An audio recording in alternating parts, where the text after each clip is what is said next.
Apa saja khilaf-khilaf yang tidak boleh toleransi? Pertama, khilafun syadz.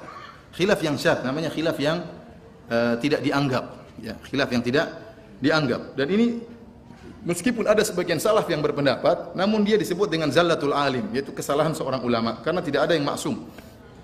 Contohnya kita dapati sebagian ulama, sebagian salaf, ada yang bolehkan berhubungan dengan wanita lewat dubur, ada.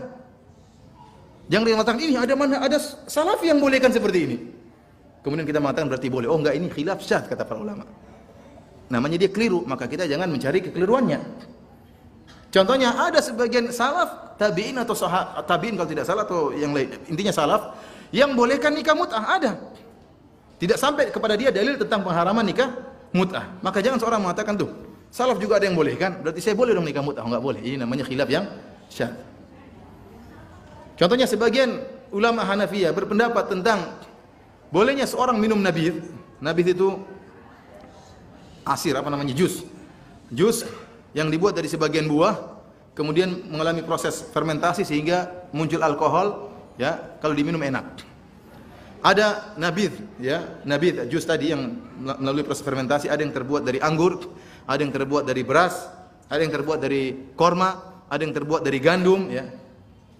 Nah, jumhur ulama berpendapat seluruhnya diharamkan, ya. Kalau sudah menjadi khamar, seluruhnya diharamkan. Tetapi mazhab Hanafiyah mengatakan yang haram cuma yang dari anggur. Yang dari anggur. Adapun selain dari anggur, kalau diminum selama tidak sampai teler, tidak apa-apa. Ada bir, oh ini bir gandum, oh tidak apa-apa selama tidak teler. Ini pendapat yang keliru. Ini tidak dianggap, ini khilaf yang syadz. Khilaf yang syadz, keliru.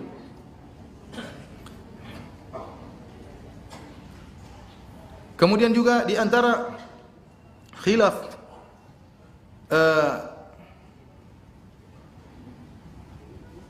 yang tidak ada toleransi, misalnya khilaf yang diada-adakan, yang dahulu para ulama tidak khilaf. Saya boleh contohkan misalnya masalah tahlilan. Tahlilan itu, ya, dengan metode yang ada sekarang ini, ya, ternyata para ulama dahulu mengingkari, bahkan ulama Syafi'iyah. Kemudian datang orang sekarang, orang-orang belakangan mengatakan boleh. Kenapa? Agar kita tidak ribut dengan tradisi. Toh para ulama Syafi'iyah hanya mengatakan makruh. Daripada kita ribut, maka makruh ini kita tempuhi aja, tidak jadi masalah. Ini bukan begitu cara, ya, berdalil. Kalau begitu semua makruh bisa kita kerjakan gara-gara daripada ribut misalnya. Ya, kita bilang para ulama Syafi'iyah dahulu ada yang mengharamkan, ada yang memakruhkan, ada yang membid'ahkan. Lantas kemudian muncul zaman sekarang sebagian orang melakukan tradisi tertentu yang tidak ada contohnya sama sekali dan tidak pernah disebutkan khilafnya oleh para ulama, maka kita mengingkari khilaf tersebut. Kenapa? Tidak ada di buku-buku fikih. Coba buku-buku mana? Saya kemarin sempat ke kantor Mahkamah Agung khutbah Jumat. Saya dapat buku judulnya Sabilul Muhtadin. Sabilul Muhtadin adalah buku karangan ulama Indonesia, ya, yang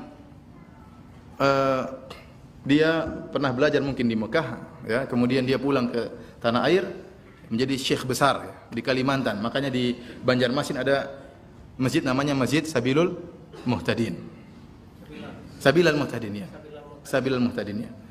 Saya buka buku dia, saya buka masalah tahlilan. Ya, karena ini ulama Syafi'i Indonesia, ulama Syafi'i Indonesia. Kemudian saya buka, kemudian saya foto, ya, dari buku tersebut, dan ada fotonya, ya. Ini fotonya, ya. Nggak kelihatan, ya? Kalau ente bisa lihat, hebat. Saya bacakan. Saya baca, ini pendapat dia dalam buku Sabilul Muhtadin, halaman 503. Dan saya tanya sebagian teman-teman di Banjarmasin, kata mereka kalau sudah bahasan-bahasan ini, mereka baca buku Sabilul Muhtadin, mereka loncat, tidak dibaca. Apa kata Syekh ini, penulis buku ini? Makruh lagi bid'ah bagi yang kematian membuat makanan untuk dimakan oleh orang banyak, baik sebelum maupun sesudah mengubur, seperti yang kebiasaan dikerjakan oleh masyarakat. Makruh lagi bid'ah menghadiri undangan itu. Nah, jadi dia katakan jelas tidak boleh.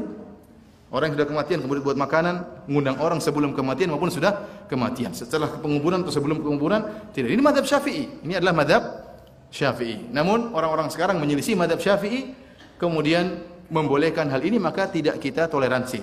Tapi dalam pengingkaran tentunya kita butuh hikmah. Tapi maksud saya jangan seorang mengatakan, Ustaz, masalah tahlilan kan masalah khilafiyah. Kita bilang bukan masalah khilafiyah.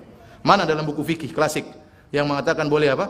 Acara tahlilan. Kalau ada, ternyata pendapatnya 10 ulama berpendapat, maka saya toleransi.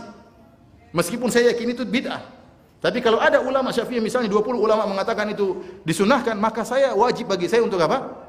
Toleransi. Karena itu berarti masalah khilafiyah. Tapi kalau enggak ada, berarti ente ngadakan-adakan, ente mengkhilaf-khilafkan, bukan khilaf.